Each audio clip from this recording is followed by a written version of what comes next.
Kung kaila mo ani nga bagon, pag naamo dire sa may bukid, pwede ninyo ni imnon, no? Kusog kayo ang agas, no? Pwede mo mag-inom ani, maka-survive ni sa inyong kauhaw.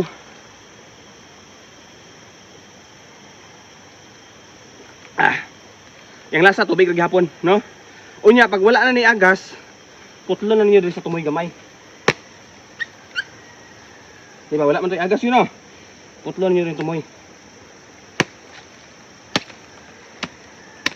Oh. Muagas sa po na sagbalik.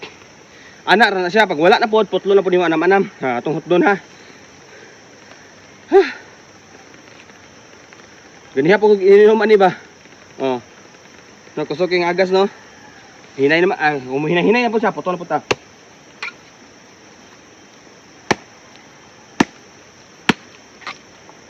Kung mo lagi dapat tapon mo ilagaraw.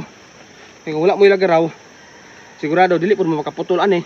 Kigahi mo po sa putlon, no? Nawa, no? So anak ra, dapat na po kay alam gamay aning lasang. Kaya kung masaag ka, at least makakita ka. Kini nga bagon. Oh. Dagko nga bagon. Pero pwede po tong kagmay nga bagon niya. Katong mga tagkumingking kadagko na. Dapat to'y agas pero hinay ra. Dara mo ni sumpay oh. Kini pagputlo ni mo ni nagya po ni siya kuan. Kining tubig. Ay mo kabalaka kay kini kung giputol na ko ni dili ni siya mamatay. Kay mo gamot ra man ni kini, mo gamot ra man ni diri hantod paubos. Mao na nga bisan pagpamutlo ninyo ni mabuhi ra gyapon siya.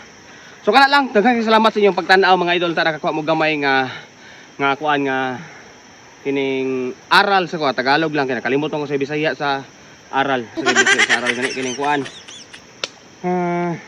Sige lang, istadihan na lang ko to niyang gabi eh. Kapoy siguro na una ay. Samok.